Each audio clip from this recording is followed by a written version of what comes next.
Welcome to the JD Fix, your quick fix hub for smarter JDs and better hiring. Our episodes will cover before and after job posting rewrites, using AI tools to create better job postings faster, scaling consistency and cutting the chaos through templating, compliance checks to keep your job ads clear, fair, and risk-free, plus trends and best practices to stay ahead in JD writing. I'm Heather Fenty.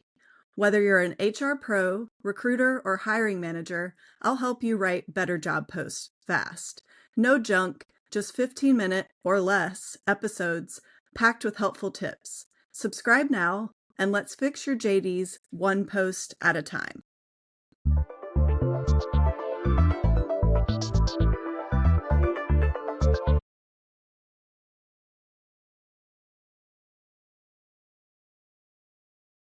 Hey everyone, welcome back to the JD Fix, the podcast where we decode the good, the bad, and the bias in job postings, and we explore how we can fix it one word at a time. I'm your host, Heather Fenty, and today I'm excited to welcome back one of our favorite guests, on-gig writer and inclusion advocate, Sarah Akita.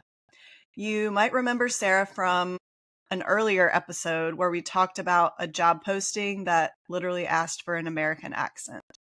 Well, she's back with a new topic from a recent blog post, why DEI in Canada relies on inclusion, not quotas. And I knew we had to dive into it here on the podcast. Welcome back, Sarah.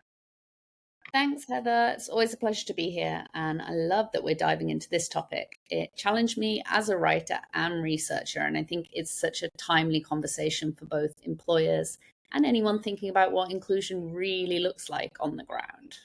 Yeah, absolutely. Totally agree. So before we get into Canadian laws and job descriptions, let's zoom out a little bit. Sarah, you open your piece contrasting the state of DEI in the US and Canada. Why do you feel it was important to draw that line? That's a great question. I think we're at a moment where DEI is under a lot of pressure in the US. We've seen that through the Supreme Court rulings and the rollback of some federal DEI programs, right? And there's this narrative building that DEI is controversial or performative. But when I started researching Canada's model, it became clear that it's grounded in something very different. The language and values focus more on fair treatment, mutual respect, and building inclusive systems, not enforcing diversity quotas. So, as someone who works with language every day, I thought it was important to draw that contrast, not so much as a comparison of who's doing better, but to highlight that there is another way. And that's more culturally embedded and arguably will be more sustainable. Yeah, totally. Makes sense. So in your article, you highlight that DEI in Canada isn't about hitting those diversity quotas. It's about building those inclusive environments. You mentioned fair treatment, mutual respect.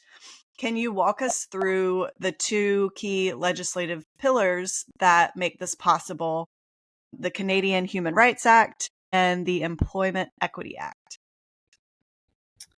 Yeah, definitely. So the Canadian Human Rights Act focuses on equal access. So that's making sure no one is denied opportunities based on things like race, gender identity, disability, or national origin.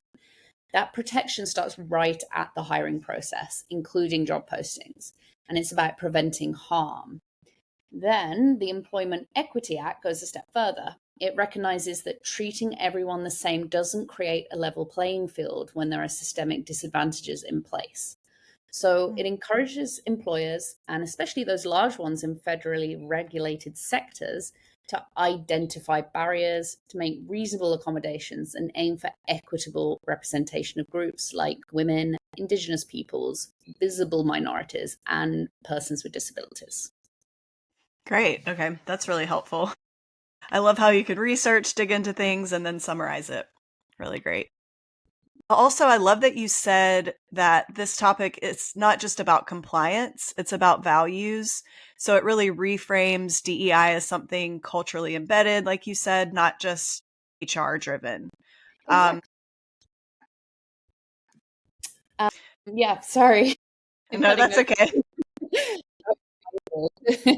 No, that's fine. When I was writing the piece, that theme kept coming through. It's not just, are we compliant? It's, are we building a workplace that reflects the people we serve, the values we stand for, and the future we want to create?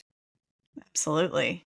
Okay, so let's bring it back to job descriptions since that's what we really focus on here on the JD Fix. So you wrote that inclusion doesn't start with a statement on your career page. It starts with the job posting. So what does that mean in the Canadian DEI context? Oh, I love that question because it's so true. Job descriptions are often the first real impression someone has of your organization. And if a candidate from an underrepresented group, they're going to be reading between those lines. They're asking, will I belong here? Will I be respected? So, in the Canadian context, where inclusion is seen as a shared goal, not just a quota system, your job ad has to reflect that. It's your first chance to show that your values aren't just lip service. The language, the tone, and even the structure of your posting can either build trust or it can really break it.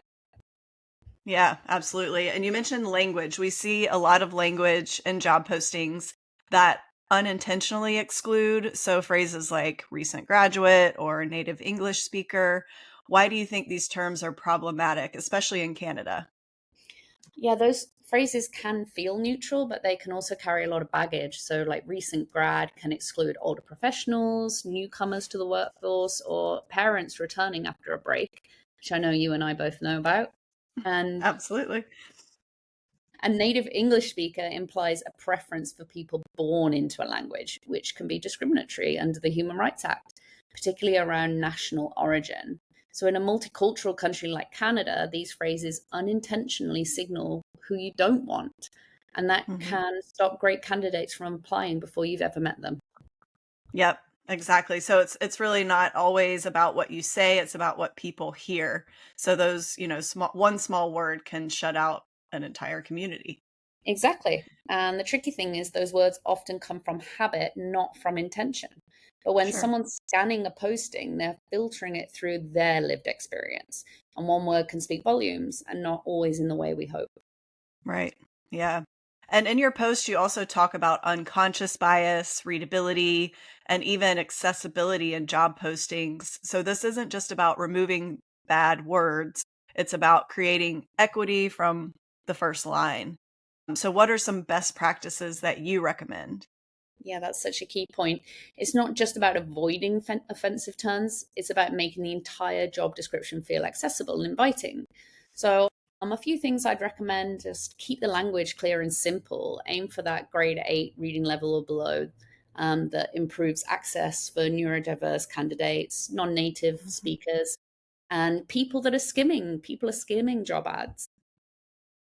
Also, I'd avoid the jargon, so words like rock star or guru. They can alienate people who aren't into, startup slang or just slang in general. Mhm.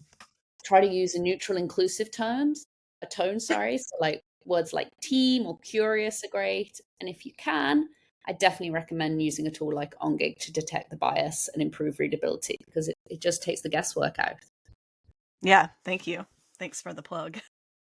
Pleasure. And speaking of on gig, what about diversity statements? So I know we talk about it a lot with our clients, and it's really not just a copy and paste thing from legal. It really needs to mean something. So when we help our clients template their job post, we offer up ideas for impactful inclusion statements that they can use across a few of their jobs. So maybe by department or even thousands of roles in just a couple of clicks. So just adding that inclusion statement, DEI statement, whatever you call it, really seems to make a difference. Yeah, and job seekers can really spot a generic statement from a mile away, especially when it's important to them. So, a great Yeah. diversity statement reflects your actual practices. So, what benefits you are offering and how you support inclusion and what you're working Hmm. on. So, it doesn't need to be long, but it needs to be real. So, something like, we're committed to building a workplace where everyone is valued and included. We offer accommodations, flexible working, and promote diverse voices at every level. It's telling them what you do and the commitments you have. Right. Nice. Okay. So something else powerful that you said in the article is that in Canada, DEI isn't seen as a zero-sum game. It's a shared societal goal. Do you think the US can learn from Canada's model, or are the systems just too different? Oh, I think there's absolutely something to learn. The systems are different for sure, but the idea that equity benefits everyone is a universal idea. And what stood out to me was how Canadian DEI efforts are framed as a collective good, not a threat to the existing workforce. And that mindset shift from who's losing to how are we all gaining is huge. And I think more organizations, no matter where they're based, can move toward that kind of thinking. Yeah, it's like the glass half full, or versus empty. How do you look at something and frame it in a way that everybody wins? Exactly. Yeah. Well, this has been a great conversation. As we wrap up, what is one thing you want listeners to remember when they sit down to write or rewrite a job posting? Great question. I'd say write like someone is reading it, looking for a position they believe they can excel in, because they are. And the words you choose can open a door or they can close one. So write with clarity and with the intention that you're attracting talent that really wants to be included in your organization. And you'll be creating equity from that very first line. Awesome. Very good advice. Thank you. All right. So if this episode lit a fire in you and you are rethinking your job descriptions, we want to hear from you. And if you're in Canada and want to align your hiring process with equity laws and inclusive language, you can check out what we're building at OnGig.